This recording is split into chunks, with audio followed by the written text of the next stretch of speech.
All right, folks, Jermaine Ferrell in the house with the WFXR Sports Fastlane right here on WFXRTV.com. And we have one race in the books. And we have so many more to go. And hey, I need to get our WFXR Sports Racing Insider, the driver of the WFXR car, Sammy Eanes, in the house. And Sammy, how are you doing today, sir? I am doing fantastic. Yeah, one race of a long season in the books, lot to break down, and as always, Daytona never disappoints. Speaking of not being disappointed, how about this? A rookie winning the Daytona 500, Austin Cindric. He's a Sunoco rookie. I mean, when you win Daytona, you pretty much can almost write your ticket to being the rookie of the year. But I got to ask you, what does a win like this, especially the Super Bowl of all the racing in NASCAR, what does a win like this, what does that do for Austin Cindric as far as his career and how he can rock and roll the season? There is no better way to start a rookie campaign than winning the Daytona 500. Obviously, it is a Super Bowl of sport. You know, second straight year, we've kind of had a Cinderella story at Daytona, but I thought the one thing that stood out to me about this that was different from Michael McDowell. Cindric was up there all race long. I felt like every time I looked up, he had the two in the front of the field, which has to instill confidence in him that not just for that race, but obviously moving forward throughout the season, that he can get up there and compete. He can run with the best of the best, and that there's not going to be as big of a drop-off as some people may thought there would be with Brad Keselowski, a probable future Hall of Famer, moving over to Roush Fenway Keselowski Racing now. It's got to give Cindric a lot of momentum and confidence heading into the year, so I'm curious to see how he parlays that through the rest of these 35 races. It was crazy. The first rookie ever to win the Daytona 500. Now, there have been other rookies to win, the second race at Daytona, but never the Daytona 500. And I also got to ask you, what other things stood out to you? I know you had a laundry list, but I want you to go over all the things that stood out to you at Daytona. First and foremost, you have to start with Bubba Wallace, right? I think he was a sentimental favorite for a lot of people heading into this race. And he drove amazing, especially down the stretch. And second place finish for Bubba at Daytona. He was this close to getting Cindric at the line, and again, kudos to Austin Cindric for holding off his teammate Ryan Blaney trying to make a push. And then holding off Bubba Wallace right there. We talked about it a little bit last year on the fast lane. Bubba had some ups and downs last year, right? We talked about it last week, how, Bubba probably needs to perform a little bit better this year. So having a second place finish at the 500, hopefully also, same with Cindric, will give Bubba some confidence and some abilities to, move forward into 2022 and have a solid second season with 2311 Racing. And then I just mentioned Ryan Blaney a second ago. Everybody's talked about Bubba being the bridesmaid, which rightfully so. Another second place finish, he was right there. Ryan Blaney, same thing. 3 top 5 finishes in the Daytona 500 now, but has not taken home the checkered flag. And I need to check my notes here because I wrote this down. Blaney in his last 5 races at Daytona, 2nd, 6th, 30th. Obviously, that's the anomaly. First place last fall, now 4th in the 500. But then also, Bubba is very much in a similar situation where he has ran really, really well at Daytona and Talladega. He finished 2nd in the fall at Daytona to Ryan Blaney in that race. So I think one storyline that's emerging for me out of this race is Ryan Blaney, Bubba Wallace, 2 good friends, kind of emerging as really good super speedway racers. Obviously, Bubba got the win at Talladega last fall. So as we move forward to Daytona in the spring and then circle back around to Daytona and Talladega, it'll be interesting to see how those 2 drivers compete and if they can really establish themselves along with Denny Hamlin as, the odds-on favorite when it comes to super speedway racing. And then one other thing you talked about, let's look at the manufacturers. We have Ford, we have Chevy and Toyota. Overall, now that we've had, a couple of, we've had some preliminary races and now we've had an official race. How do you feel that these next gen cars, as far as the manufacturer is concerned, how do you feel if you had to break them down, how do you feel each are doing so far? Well, the big win so far is certainly Ford. And I know it's very early in the preseason. And then, as you said, the first race of the regular season. But let's be honest, Ford struggled last year. Only 7 wins. SHR was really not a factor the majority of the season in the Ford camp. They come out this year, they win both duels. They not only won the 500, which they won last year, they had 7 of the top 10 spots in the Daytona 500. I think this showed that Ford has worked hard in the offseason. They don't want to be, like they were last year, where in transparency, they were kind of third fiddle to Chevy and Toyota. And if you looked at last year's Daytona 500, yes, a Ford won, but Chevy had 7 of the top 10 spots. They went on to win 19 races last year, obviously led by Kyle Larson. So if you're a Ford fan or you're a fan of a Penske driver or SHR, someone of that manufacturer, you have to feel good about the way the Fords ran at Daytona. And what's interesting too, and I even noticed this even during the race and other races, not only this year, but in previous years, manufacturers will help each other out. Whether it's, let's say if you're on one team, but if you see a Ford near you, you see the blue oval behind you, you're going to help out your buddy, or you're going to help out your buddy with a bow tie or whatever else. Or what do they call the Toyota one? That's I don't know. Is that it's an oval, but it's not a bow tie or the blue oval. So I guess we'll figure out another time. But yeah, they seem like the manufacturers will help each other out. If you're on a different team, but you drive the same manufacturer, you help each other out. Yeah, and especially that really comes into play at a place like Daytona or Talladega, where you'll often see manufacturers kind of team up and help push each other to the front. I know obviously Blaney and Cindric are teammates, but I think there's some synergies there with Fords helping each other out. Of course, that all goes away that last lap of any race because everyone's out for themselves and wants to win. But you're correct. You see manufacturers working together. So, in this situation, if Ford is coming to play a little more this year, and you're not only Penske or SHR, but also Roush Fenway Keselowski Racing, which is now a mouthful. You have to feel good about that, and you'll look at how those other teams from the same manufacturer are performing throughout the year, and see if that can be some sort of a guidepost for you. And here's what's interesting too, and we didn't even mention this part of it, and it's part of it. Cindric is in the playoffs because you win a race. What's the rules? You win a race, you're in the playoffs. That's right. Unless we end up with a crazy situation where there's more than 16 winners, which I don't think, if we didn't hit that last year, we're probably not going to hit that this year. Although I guess you never say never. But yeah, Cindric in the playoffs as a rookie. Again, you have to put yourself in his shoes. 23-year-old rookie taking over for Brad Keselowski. And there's a lot of pressure in and of itself there. And to come in to win a race that Brad K could never win in that car, lock yourself in the playoffs in your rookie campaign again, unless something really wonky happens. What an awesome way to start your rookie campaign in the deuce for Austin Cindric. And Cindric is tied with Keselowski in the standings. Yeah. How about that? I would love to know how Brad felt watching his old car, beat him to the line there, because Brad drove a great race. Now, granted, maybe some people say a little bit of a controversial race, right? Like he raced really aggressively and flipped Harrison Burton in one of the, thank goodness Harrison Burton's okay, but one of the more spectacular wrecks you'll ever see, especially the in car from Denny Hamlin, man, that thing looked like something out of Fast and Furious. And then Stenhouse was very candid with his comments to the way that Brad Keselowski drove that race. But you know what? Brad has never won the 500. He's now the owner of RFK Racing, part owner of RFK Racing. He wanted to go out and, set the tone for the season. But I would be curious to see what Brad really thinks about seeing his former car beating him to the line at the biggest race of the year. Well, not to be that guy, but I'm going to be that guy. But technically, is it his car? Because again, it's the next gen car. So is it I know I'm being technical, and smack me around when you see me. But is it? It's the next gen car, so it is his, but it really isn't, because this is a whole. This next gen thing has really opened up doors for so many people. It's a whole different animal. It really is. And again, we talked about this last week as well. I think that's a key storyline. And as we get to the intermediate tracks, as we get to Fontana, to just see how these other teams run who aren't always at the front of the field. Can RFK Racing put together a solid season? Can Brad Keselowski win a couple of races for them? Can Trackhouse, can one of these other kind of mid-tier teams, use the next gen car and the hopeful advantages that car has for everyone, kind of leveling the playing field to see better results in 2022.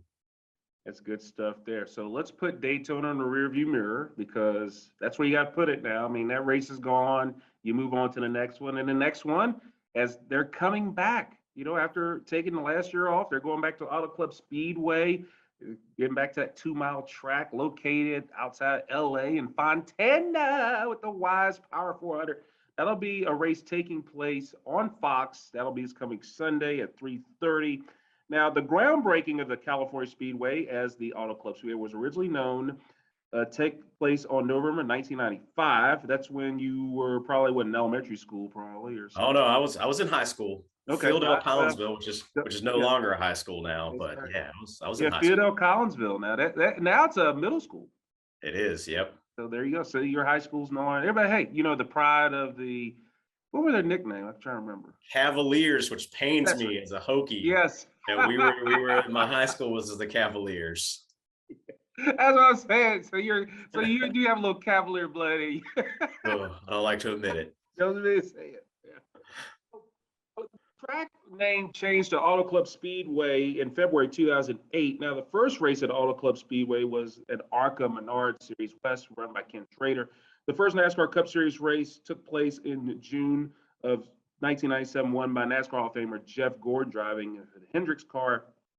The September 2004 event was the first night race at the Auto Club Speedway, and that was also the first year that both NASCAR Cup Series and Xfinity, they took races there. There have been 31 Cup races there. The track's hosted one race a season from 1997 to 2003, and then 2 races per season from 2004 through 2010. And in 2011, Auto Club Speedway returned to a single race season. And now COVID impacted them not racing there last year. Now, the 31 previous winners at the track have produced, now the 31 previous races have produced 20 different pole winners, 18 different race winners. Kurt Busch, of course, in the 2311 racing team, he leads the NASCAR Cup Series in poles at Auto Club with 4. Joe Nemechek won the inaugural Cup race there, and with a speed of 183 miles per hour, and 6 of the 20 active drivers are there. But Kurt Busch won all the poles, but it's his brother Kyle with the wins.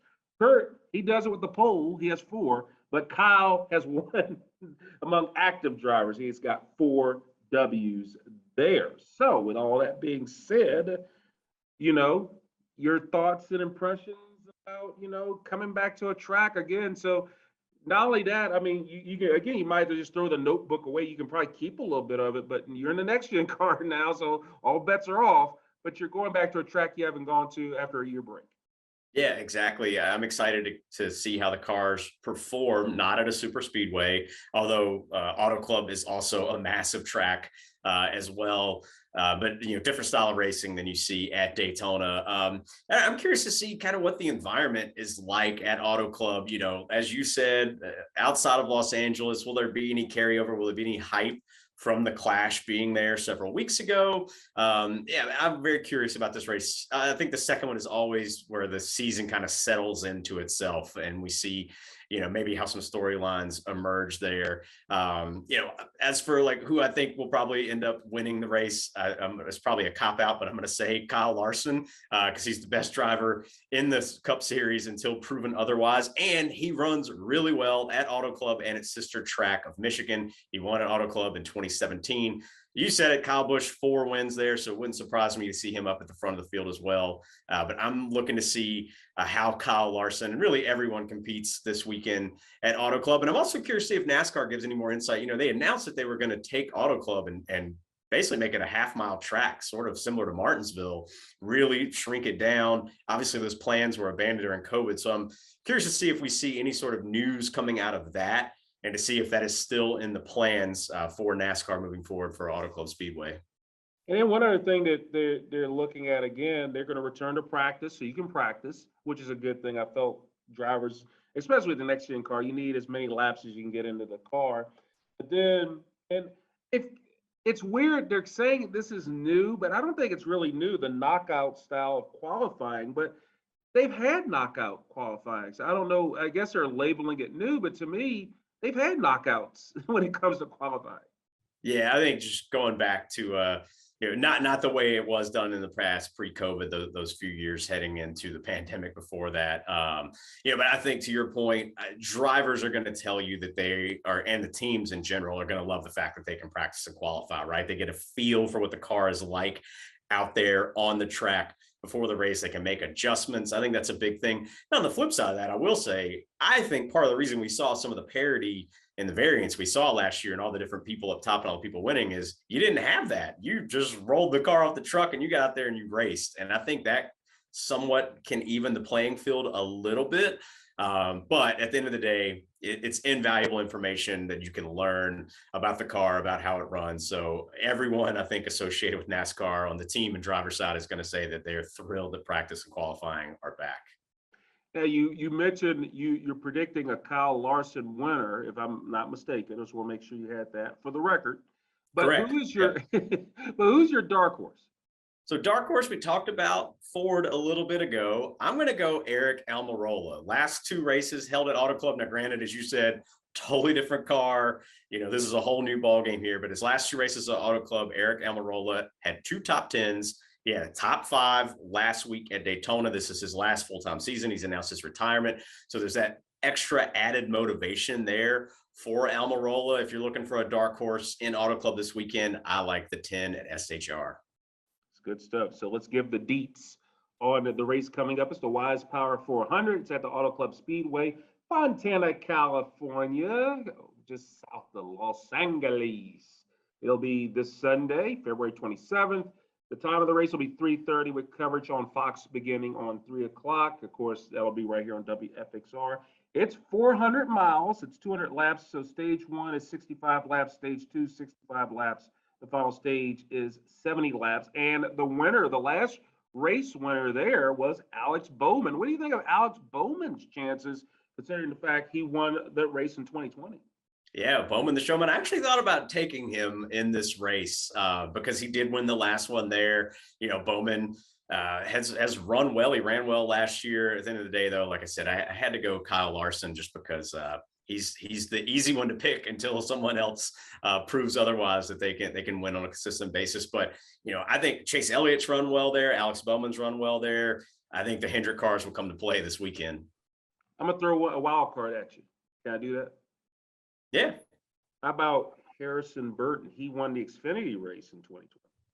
I like that. And you know what? Burton was having himself a pretty good start to the day. Now, granted, it was very early when he went out, but I thought he was driving the number 21 pretty amicably for the Wood brothers down in Daytona. So, you know what? I wouldn't mind seeing him going out to California and running well, maybe even getting that 21 back in victory lane, which I think, if my memory serves correct, would be the Wood brothers' 100th victory, the next one that they get.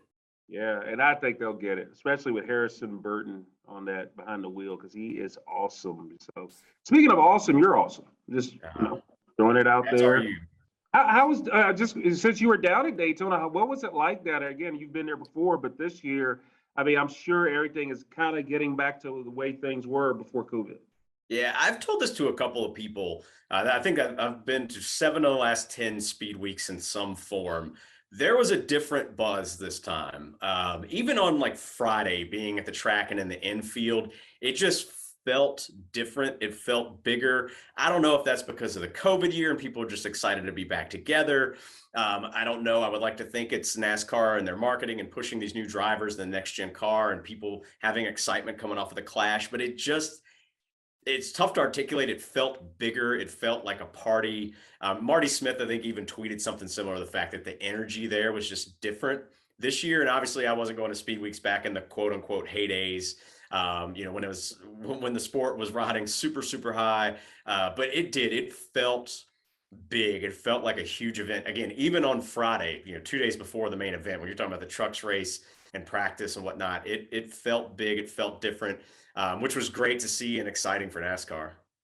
Well, I tell you what, Sammy, if the start of the season's any indication, I mean, I didn't think we could top the 2021 season, but we're getting off to a good start with 2022. So good stuff there, and you're good as well. Awesome what you do. You are the best. You are my man, 100 grand when it comes to NASCAR. And Sammy, I do appreciate your time on the WFXR Sports Fastlane on WFXRTV.com. And we will drop the checkered flag on this and we'll go green with you next week. Perfect. Appreciate you always, Jermaine, and we'll see you next week in the Fast Lane. There you go. And that does it for this edition of the WFXR Sports Fastlane on WFXRTV.com. Again, check out the newest episodes coming at you each and every week on WFXRTV.com. Until then, I'm Jermaine Ferrell. Hope all of your teams are winners. Have a wonderful and blessed day, everyone, and go racing!